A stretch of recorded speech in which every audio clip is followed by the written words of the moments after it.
Let's shift gears a little bit. Yeah, Time and it's again, we inspiring. like to feature and show South Africans can actually make a miracle happen, especially for those that really need it. And for a Johannesburg teenager, countless strangers have given him a priceless gift, his sense of sight. Eldorado Park teenager Chester van Zyl dreams of a bright future, but his hopes dimmed in recent years as he started going blind due to a degenerative eye condition called keratoconus. I realized Chester had problems with his eyes since the age of 3.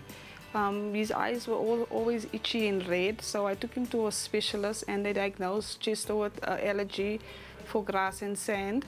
And when he was in grade 6, the teacher insisted that I take Chester back to the optician for another checkup because Chester couldn't see clearly on the board. When I realized my eyesight was getting worse and worse, I felt very down. I built frustration. I was very angry, and it stopped me from attending school. Like, I couldn't cope in a normal school because the teachers didn't understand, and they always used to like bully me and tease me at school, and teachers always used to shout at me and things. So then I had to drop out at school. 4 years ago, the family sought help from an ophthalmologist, Dr. Daniel Kritzinger, who diagnosed Chester with keratoconus and immediately began treatment protocols. Keratoconus is a chronic progressive condition that is primarily affecting the surface of the eye, which is comprising of the so-called the cornea. Now, what happens with the cornea is that for reasons still mostly unknown to us, the collagen fibers and the collagen that makes up 80% of the thickness of the cornea becomes weak.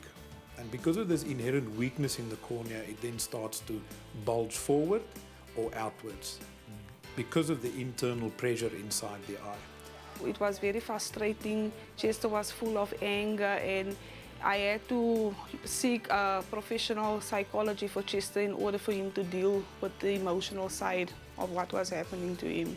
I approached the media in order for people to help me because being unemployed, I was really in a difficult position, and I didn't really want my child to go blind. The family organized various events like a community car wash to help raise 55,000 rand needed for a cornea transplant. An article in the Sun newspaper tugged at the heartstrings of its readers, who pledged enough money for the operation and aftercare to be done free of charge. If you look at your recovery, then usually the patient can start to experience a slight improvement in vision.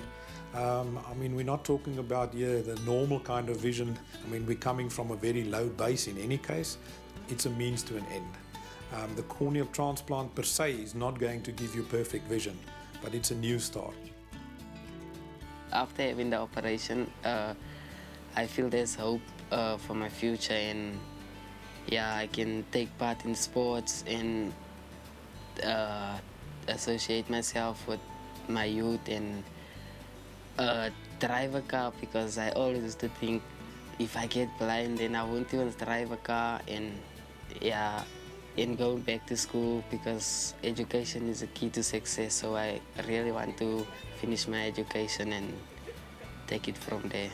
I never knew that the people can stand so together helping me, and I can just thank everyone, especially God, for giving me a second chance to life, and I'm looking forward to my future. Although his vision may never be perfect, what Chester can and did see is that people are willing to help, and many have given him a new lease on life.